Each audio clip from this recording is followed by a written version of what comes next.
Varahi silks మన నెల్లూరులో September 25వ తారీఖున గొప్ప ప్రారంభం.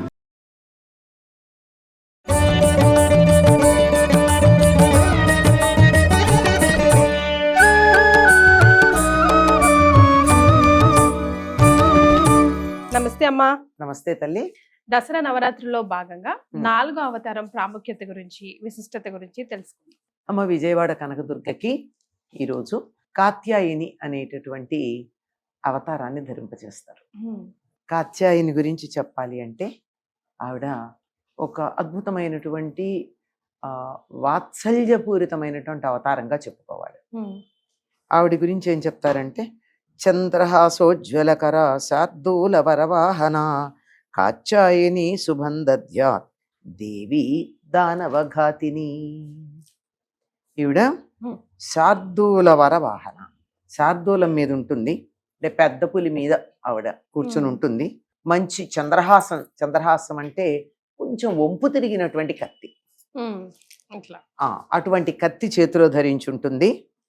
ఆవిడ ఎప్పుడూ కూడా దానవులను సంహరించి అందరికీ కూడా శుభాలని, భక్తులందరికీ శుభాలని కలగజేస్తూ ఉంటుంది. ఈవిడ కాత్యాయని అనేటటువంటి పేరుతో మనకి ఎందుకు కనపడుతూ ఉంటుంది? ఈవిడ వాత్సల్య పరిపూర్ణము అని ఎందుకు చెప్పానంటే, కథ అనేటటువంటి ఒక ఋషి, ఆ వంశంలో కాత్యాయనుడు అనేటటువంటి ఆయన ఉన్నాడు. ఆయన అమ్మవారి గురించి తపస్సు చేసి ఆవిడని అడిగాడు, అమ్మా నా ఇంట్లో బిడ్డగా పుట్టవా అని అడిగాడు. అమ్మవారు ఎవ్వరికన్నా బిడ్డగా పుట్టడానికి ఆవిడకి ఎటువంటి అభ్యంతరం ఉండదు కనుక ఆవిడ ఆయన ఇంట్లో బిడ్డగా పెరగడం జరిగింది. ఆయన పేరు మీదుగా కాత్యాయని అనేటటువంటి పేరుతో ఆవిడ ప్రసిద్ధమైంది. కానీ పెళ్లి కావాల్సిన పిల్లలకు కానీ అబ్బాయిలకన్నా అమ్మాయిలు వ్రతం చేస్తారు కదమ్మా, కాత్యాయని వ్రతం అని చెప్పు. ఈవిడ కాత్యాయని, ఈ కాత్యాయని వ్రతం అన్నది ఎప్పుడు ప్రారంభమైందో మనకి తెలియదు, కానీ మనకి పురాణాల ఆధారంగా కనపడేటటువంటిది మాత్రం కృష్ణుడి కాలంలో మనకు కనపడుతుంది. గోపికలందరూ కూడా కృష్ణుడు తమకి ప్రాణేశ్వరుడుగా కావాలని ధనుర్మాసంలో కాత్యాయని వ్రతం చేశారు. చిత్రం ఏమిటంటే, ఈ గోపికలందరూ అన్ని వయస్సుల వాళ్ళు ఉన్నారు. కృష్ణుడేమో ఇంకా 6 ఏళ్ళు 7 ఏళ్ళు అంతే, 7 ఏళ్ళు నిండలేదు, అది అంతకన్నా ఇంకేం లేదు. ఎందుకంటే ఆయన గోవర్ధన పర్వతం ఎత్తినప్పుడు 7 ఏళ్లవాడు, అందుకని చిన్నవాడు. వాళ్ళకి ఆ కాత్యాయని వ్రతం ఎట్లా చేయాలో ఈయనే చెప్పాడు. ఆ వ్రతానికి ఏం కావాలో సహాయం చేశాడు. వాళ్ళు వ్రతం చేస్తుంటే కూడా సహకరించాడు. అంతేకాదు వాళ్ళు వ్రతంలో పొరపాటు చేస్తే కూడా దాన్ని సరిదిద్దాడు. ఆ వ్రతంలో పొరపాటు చేయడమే కదా, నగ్నంగా స్నానం చేస్తూ ఉంటే నదిలో నగ్నంగా స్నానం చేయకూడదు, మీ బట్టల మీద మీకు ఇంత వ్యామోహమా? బట్టలు తడిసిపోతాయని తాపత్రయపడుతున్నారా? ఎత్తుకుపోతాను జాగ్రత్త, వ్యామోహం వదులుకోండి అన్నాడు. బట్టల మీద, ఒంటి మీద, బట్టలేమో భౌతికంగా కనపడేటటువంటి బట్టలు, ఈ శరీరమేమో ఆత్మ కట్టుకున్నటువంటి బట్ట. వీటి మీద వ్యామోహం పెంచుకుంటే ఇవి శాశ్వతమా కదా?